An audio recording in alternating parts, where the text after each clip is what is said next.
21वीं सदी में जितने बड़े इंकलाब आए उसमें सबसे बड़ा इंकलाब टच स्क्रीन है। यानी ये जो हमारे हाथ में जो मोबाइल फ़ोन है, जो हमारे हाथ में लैपटॉप्स हैं, जो हमारे हाथ में टैबलेट्स हैं, ऐसे सब टच स्क्रीन है।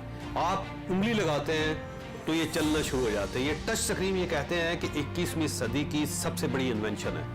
ये वो इन्वेंशन है जिसने कंप्यूटर को फ्रेंडली बना दिया, जिसने कंप्यूटर को एक 4 साल के बच्चे से लेके 80 साल के बुजुर्ग तक सबके लिए काबिल इस्तेमाल बना दिया। तो ये टच स्क्रीन। अब इस टच स्क्रीन का जो खालिक है, जो इसका मूजद है, उसका नाम था स्टीव जॉब्स। ये स्टीव जॉब एप्पल कंपनी का मालिक था। इसने एप्पल कंपनी बनाई और उसके बाद इसने सबसे पहले एक इंस्ट्रूमेंट बनाया जिसमें गाने रिकॉर्ड हो जाते थे, और एक छोटी सी डिवाइस जिसके साथ आप प्लग इन करते हैं ईयरफोन, तो उसके बाद आपके पास हज़ारों किस्म के गाने जो आपकी पसंद के हैं आप उनके पास उसके अंदर रिकॉर्ड कर लेते हैं। आईपॉड कहते हैं उसको। ये सबसे पहली उसकी इन्वेंशन थी।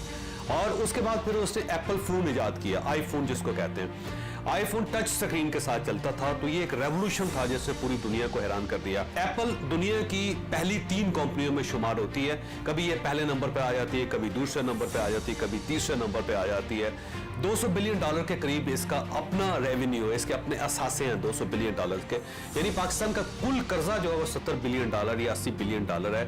और अगर एप्पल कंपनी चाहे तो पाकिस्तान जैसे 28 मुल्कों के सारे कर्जे अदा कर सकती है, इतनी बड़ी कंपनी है ये। लेकिन स्टीव जॉब एक शुरू से ब्रिलियंट आदमी नहीं था। ये एक बहुत ही गरीब मस्कीन किस्म का बंदा था, दिमाग भी इसका काम नहीं करता था। पिछले दिनों इसने जो जॉब की पहली एप्लीकेशन दी थी वो बिकी है। $3.5 लाख में ये एप्लीकेशन बिकी है। आप ये एप्लीकेशन अपनी स्क्रीन पर देखिए, इसके सारे स्पेलिंग्स गलत हैं, इसमें ग्रामर की गलतियां हैं, इवन इससे जो कॉमास लगाए हैं, फुल स्टॉप्स लगाए हैं, वो भी गलत हैं। यानी कि अगर आप अमेरिकन हैं और आपकी उम्र 6, 7, 8 साल भी है तो आप ऐसी अंग्रेजी नहीं लिख सकते, आप इससे बेहतर इंग्लिश लिखेंगे।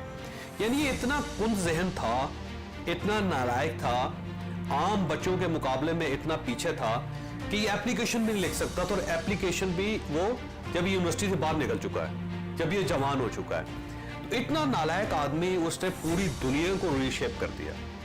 वो एक ऐसा रेवोल्यूशन ले आया पूरी दुनिया में कि अब ये कहा जाता है कि मोबाइल फोन हो, लैपटॉप हो, टैबलेट्स हो, टच स्क्रीन के बगैर नहीं मुमकिन। अगर वो टच स्क्रीन नहीं है उसमें तो फिर उसका कोई फायदा नहीं, फिर वो 90% कम है अपनी सलाहियत से, सिर्फ वो 10% रह जाता है। तो इस शख्स का ये कमाल है। लेकिन ये बैक बेंचर था। तालिब इल्मी के पूरे दौर में आम बच्चों के मुकाबले में ये बहुत पीछे था, हमेशा बैक बेंचर्स पे बैठता था। आखिरी क्लास की जो किताब होती थी उसमें स्टीव जॉब्स बैठता था। इसकी बुनियाद पर एक फिलॉसफी आई दुनिया में कि दुनिया में मैक्सिमम लोग जो तरक्की करते हैं वो बैक बेंचर होते हैं, वो क्लासरूम में पीछे बैठते हैं, नालायक स्टूडेंट्स होते हैं।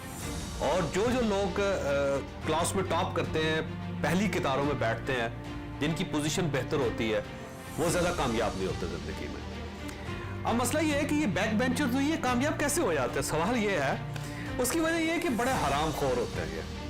अब ये 17 साल अगर ये यूनिवर्सिटी में पढ़ रहे हैं तो इतने हराम खोर हैं कि इन्होंने कभी सोचा ही नहीं कि हमें पहली कितार में आना चाहिए, हमें फ्रंट डेस्क पे बैठना चाहिए।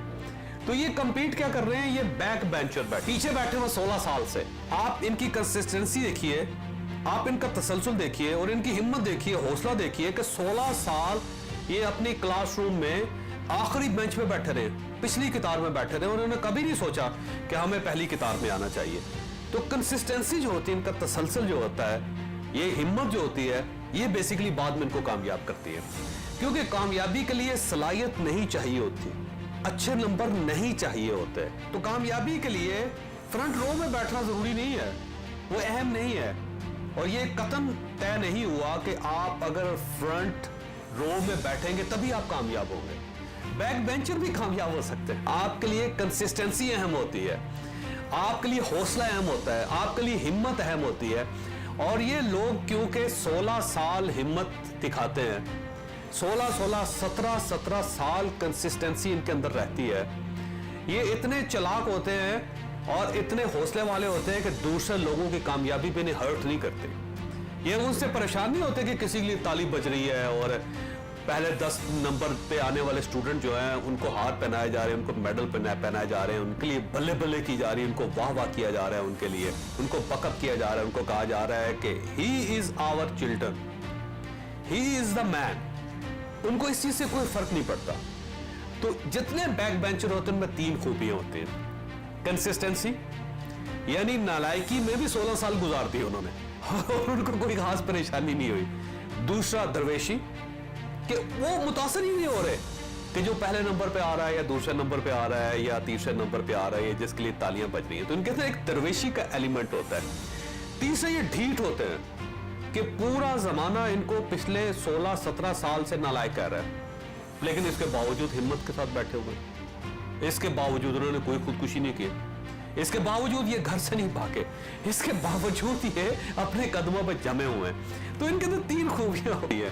तो सलसल 16 साल नालायकी के साथ गुजार दिए, दरवेशी, किसी चीज ने मुतासर नहीं किया, और ढीठ।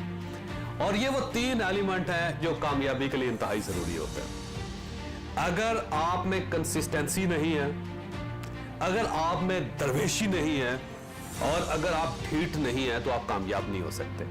तो जब ये यूनिवर्सिटी से निकलते हैं या ड्रॉप आउट होते हैं या इनको धक्के दे के, ठुड्डे मार के इन नालायकों को निकाल दिया जाता है, इन हरामखोरों को निकाल दिया जाता है वहां से, तो ये 3 तोहफे लेके सोसाइटी के अंदर आते हैं। और ये तीनों तोहफे वो होते हैं जिनको कामयाब कर देते हैं।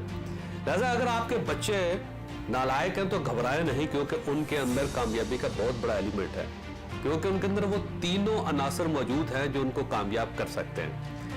बस अपने बच्चे को ये कहो कि बच्चा कोई मसला नहीं है, मुझे तुम्हारी डिग्री से कोई गर्ज नहीं था, तुम अगर सनत लेके नहीं निकले, तुमने कोई हार नहीं पहना, तुमने कोई मेडल नहीं पहना, मुझे कोई प्रॉब्लम नहीं है, लेकिन ये जो 3 तोहफे तुम निकल आए हो, इनकी बुनियाद पर मुझे कामयाब होकर दिखाओ। तो जब वो 16, 17, 18 साल का, 25 साल का होता है, तो उसको तब की देर से वेल डन यार, कोई मसला नहीं है, तुम वाकई बड़े ढीठ थे, तुमने वाकई कमाल कर दी, अब मुझे दिखाओ कि तुम इन 3 कमालात के साथ क्या कमाल कर सकते हो। तो दुनिया में टॉप पे रहने वाले जितने भी लोग हैं इस वक्त, बिलियनर्स की लिस्ट निकाल लीजिए, 600 बिलियनर्स की लिस्ट निकाल लीजिए, 95% लोग उनमें वो हैं जो यूनिवर्सिटियों से ड्रॉप आउट थे, जो बैक बेंचर थे, क्योंकि उनके अंदर वो तीनों खूबियां मौजूद थी जो उनको कामयाब कर सकती है।